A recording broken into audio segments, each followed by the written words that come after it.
How you guys doing? My name is Dr. Obed Magni. Welcome to the Leadership Accelerator. Today we're going to be talking about mastering your emotions. So if you're somebody who's looking to get into the C-suite, if you're looking to be the best version of yourself, if you're looking to accelerate in your career, you're in the right place. So with that being said, if you want to be the leader that everyone's looking forward to or looking to in a moment of crisis, you're in the right place. Leadership imperative. Ladies and gentlemen, I cannot stress this enough. But your emotions can either fuel your career advancement or it'll just derail it, destroy it completely.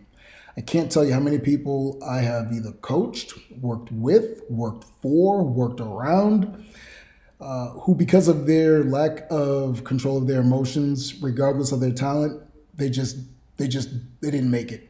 They just couldn't, they ended up stalled in their career. And oftentimes they didn't know why. And you can tell someone, hey, you need to be more aware of your emotions. This is part of that self-awareness, right? With emotional intelligence. There's just some people who either lack that self-awareness or they just ignore it altogether. And I can't tell you how many times I've seen teams destroyed. I worked, previously as a police officer. I worked on a team where a sergeant did not have any self-awareness about how she led and how she managed with her emotions and all of that. And a whole team left a particular area of the city to go elsewhere just to get away from this person. So you don't want to be that guy, and you definitely don't want to be that gal. So if you don't want to be that person, stay tuned. All right, so what's the first technique we're going to talk about? It's the tactical pause. It's creating that space between the stimulus and the response. So if you guys take a deep, slow breath when something takes place, you're going to be light years ahead of your partner or your peers who don't take that deep breath, okay? So you're going to take a deep breath when that stimulus occurs. So somebody screws something up at work. Maybe you were on a project, maybe you were a lead, somebody didn't come through, whatever it is, don't react. Create that space between you and that response, all right? Take a sip of water if you can take a sip of water. I got my little thing here. Sometimes whatever it is that works, sometimes I get, my throat gets dry or something will happen. It's like, let me take a pause. Let me just take a sip of water, step away, think about it, and then, go from there. So as you see on the bottom, let me think about that for a moment. All right, this is something you want to say to yourself. Something happened recently, not that long ago, where I took a day, and there's nothing wrong with taking a day. Stimulus took place, and I said, okay, I see this for what it is. I didn't take a sip of water. I just kind of paused, took some deep breaths, and I actually got up and walked away. And we're going to talk about that in a sec. That's coming up in a slide. So technique number one, the tactical pause. Take a deep breath, a slow deep breath. Take a sip of water or coffee if you have coffee next to you, and just say to yourself, let me think about that, or let me think about this for a moment. All right, let it digest. All right, the science behind that is you're disrupting the amygdala. And for those who are familiar with it, the amygdala hijack, that's the fight or flight part of your brain. So instead of fighting or fleeing, you want to take that moment to think about it so you're not doing something irrational and letting the emotional side of your brain take over. All right, technique number two, you're going to reframe the narrative. All right, so your initial reaction. My boss is questioning my report. She must think I'm incompetent. Many of us felt this way. Lord knows I've been here, done that. Okay, when you reframe it, all right, reframe everything. All right, say something like this. She's under pressure and needs clarification to defend our work. When you reframe what's in front of you, you are in a much better position to handle that crisis, handle that tough time with a clear head, okay? So everything that happens, okay, reframe it, reframe it, reframe it. It's not, remember, what's the phrase? It's life is 10% what happens to you and 90% how you respond, okay? So always challenge your initial interpretation. Of course, now I need another drink.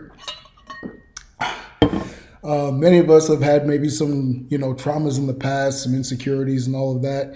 It happens to the best of us. Just understand that the first initial reaction may not always be the most accurate. And that's why you want to create that space, create that time between what happened and then how you're going to respond. All right. So, initial reaction, whatever it is, accept it for what it is, but reframe it the first chance you get. Technique number 3, name it to tame it. I kind of look at this as like a movie when you're watching a movie, right? So label your emotions. So, hey, I'm feeling anxious about this deadline. I'm feeling disrespected by that interpretation or interruption. I'm feeling overwhelmed by these competing priorities. When you put a name to it, what you're doing again is you're delaying that moment of initial reaction, the initial feeling that happens to you, and how you react. And when you label everything, right? So, hey, I'm feeling anxious about this deadline. Well, now you know that, hey, that anxiousness that I'm feeling, where's that coming from? Is that something that's just me as a normal person, or is it this individual that I normally deal with? Is this something coming from? So you put yourself in a position where it's just like, okay, I know I'm feeling anxious about this deadline. Is that because I hold myself to a higher standard? Now you're putting yourself in a position where it's just like, oh, you're compartmentalizing it. It's like watching a movie, like I said, watch a TV show. It's like, hey, that is what it is, okay? As opposed to internalizing it so much where it's just like, oh my God, something's happening to me. No, we're all human. We all feel something. Just understand that it is absolutely okay to feel angry, upset, and so on. Reacting, that's going to be the issue, okay? So if you feel disrespected, okay, I'm feeling disrespected by that interruption. Okay, how are you going to deal with that now? It's like, okay, maybe I'll talk to this person who disrespected me after when the opportunity presents itself, and then going from there, okay? So name it to tame it. Technique number 4, physically reset your state. So the 4-7-8 breathing. Inhale for 4 seconds, hold it for 7 seconds, and then exhale for 8 seconds. By doing that, you're triggering your parasympathetic response. So it's like, your heart rate is going 8 million miles an hour, and you're just like, I just want to scream. No, when you're doing this breathing, you give yourself a chance to calm down. You give yourself a chance to reset, and then you're going to be in a much better place to respond to whatever that stimulus is, whatever that event is that you're being exposed to. All right. So for frustration and anger, if you can, take a 2-minute walk, take a 5-minute walk if you need to. There's nothing wrong with going into a quiet stairwell to just sit and decompress. I've done that a couple of times myself. Or stand and stretch at your desk if you work at a desk. If you work from home, again, you can do any of these things.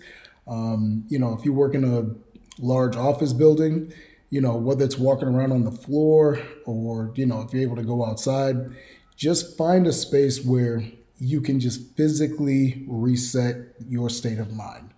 All right. Doing so is going to help you master your emotions. Technique number 5. Preempt those triggers, okay? Visualize staying calm before those tough meetings. Of course, I should have fixed the slide here. I got the number 1 covering the plan. But make sure you visualize staying calm when you're in those tough meetings, because what you're going to do is you're already anticipating what's going to take place. And what you're doing is you're creating that distance between the event or the meeting taking place and you being emotional about it, right?